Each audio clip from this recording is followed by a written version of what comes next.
हरियाणा के मेवात में सोमवार को सांप्रदायिक हिंसा के बाद देर रात गुरुग्राम के सेक्टर 57 में मौजूद मस्जिद में आग लगा दी गई। बीबीसी के मुताबिक इस हमले में मस्जिद के इमाम की मौत हो गई है और एक व्यक्ति गंभीर रूप से घायल है। मस्जिद की प्रबंध समिति के चेयरमैन असलम खान ने बीबीसी से कहा, इस हमले में मस्जिद के इमाम मोहम्मद साद की मौत हो गई है। गुरुग्राम के डीसीपी ईस्ट नीतीश अग्रवाल ने बीबीसी से इस हमले की पुष्टि की है। उन्होंने कहा, मस्जिद के नायब इमाम की हमले में मौत हुई है। इस घटना के संबंध में एफआईआर दर्ज की गई है और कुछ लोगों को हिरासत में लिया गया है। डीसीपी के मुताबिक जिस समय मस्जिद पर हमला हुआ, पुलिस बल वहां सुरक्षा में तैनात थे, लेकिन हमलावरों की तादाद बहुत ज़्यादा थी और उन्होंने अचानक गोली चला दी थी। पुलिस घटना से जुड़े वीडियो जुटा रही है और हमलावरों की पहचान की जा रही है। कुछ संदिग्ध हमलावरों को हिरासत में भी लिया गया है। इमाम साद के भाई शादाब अनवर ने बीबीसी को बताया, मैं अपने भाई का बस चेहरा ही देख पाया हूं। अभी हम मोर्चरी पर हैं। मेरे भाई पिछले 7 महीने से इस मस्जिद के इमाम थे। मेरे भाई की उम्र महज 22 साल थी। शादाब ने बीती रात 11:30 बजे साद से बात की थी। वो बताते हैं हम मूल रूप से बिहार के रहने वाले हैं। आज मेरे भाई को वापस घर लौटना था, उसका टिकट था। मैंने उसे फ़ोन करके समझाया कि अभी माहौल ठीक नहीं है, जब तक हालात सामान्य ना हो मस्जिद से बाहर ना निकले। यही आखिरी बात मेरी उससे हुई थी। बीबीसी से बात करते हुए इस मस्जिद का प्रबंधन करने वाली हरियाणा अंजुमन ट्रस्ट के चेयरमैन मोहम्मद असलम खान ने बताया, मेवात में हिंसा के बाद सोमवार शाम पुलिस की टीम हमारे पास पहुंची थी और हमें सुरक्षा का भरोसा दिया था। असलम खान ने बताया, स्थानीय थाने से पुलिस की टीम हमारे पास आई थी और हमसे कहा था कि मस्जिद की सुरक्षा पुलिस करेगी। हमसे कहा गया था कि पुलिस टीम मस्जिद में ही मौजूद रहेगी। जब हमने मस्जिद के इमाम और अन्य यहाँ रहने वाले 2 अन्य कर्मचारियों के बारे में बात की तो पुलिस ने कहा कि चिंता की कोई बात नहीं है। असलम खान बताते हैं, मगरिब की नमाज़ पढ़ने के बाद हम मस्जिद से लौट आए थे। पुलिस भी मौजूद थी। फिर रात 12 बजे से 12:30 बजे के बीच अचानक मस्जिद पर हमला हुआ। पहले मस्जिद के कैमरे तोड़े गए और फिर आग लगा दी गई।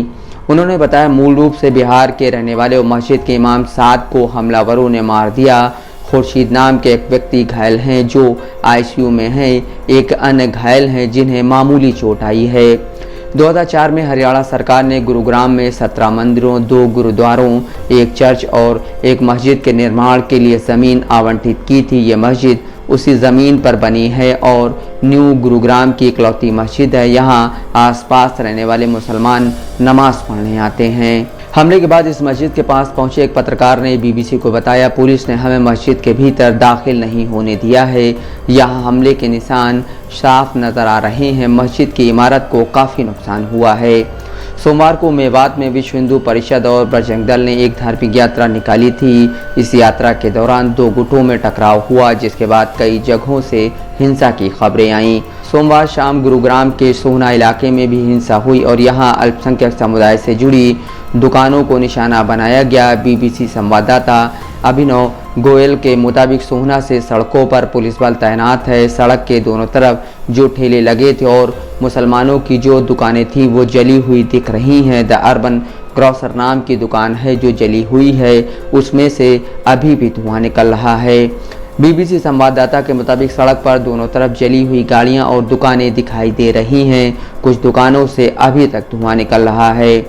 बीबीसी से बात करते हुए सोहना के रहने वाले जमशेद ने कहा, कल दोपहर के बाद हिंदूवादी संगठनों से जुड़े लोगों ने हमला और दुकानों में आग लगाना शुरू कर दिया था। इस हमले में जमशेद के चाचा को गंभीर चोट लगी है। जमशेद के मुताबिक उन्हें 15 से ज़्यादा टाके सिर में लगे हैं। घटना के बाद से वो सोना छोड़कर सुरक्षित स्थान पर चले गए हैं। जमशेद दावा करते हैं कि सोमवार शाम सोहना में गोलाबारी भी हुई थी, जिसमें उनकी पहचान के कई लोग घायल हैं। विश्व हिंदू परिषद ने सोमवार को मेवात में एक धार्मिक रैली का आयोजन किया था। विश्व हिंदू परिषद का आरोप है कि इलाके में जिहादी तत्वों ने अचानक रैली पर हमला किया। बीबीसी से बात करते हुए विश्व हिंदू परिषद के प्रवक्ता विनोद बंसल ने कहा, हमारे कई लोग घायल हुए हैं, कुछ के मारे जाने की भी रिपोर्ट है। हालांकि अभी हमने इसकी पुष्टि नहीं की है और हम आंकड़े जुटा रहे हैं।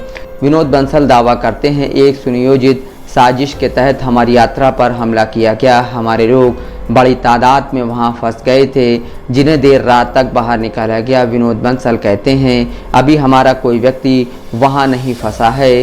प्रशासन और पुलिस बलों ने सभी को सुरक्षित निकाल लिया है। मस्जिद पर हमले की घटना पर अफसोस जताते हुए बंसल कहते हैं, हमें इसकी जानकारी नहीं है। अगर ऐसा हुआ है तो बहुत दुखद है। प्रशासन को जांच करनी चाहिए कि कहीं इसके पीछे कोई साजिश तो नहीं है।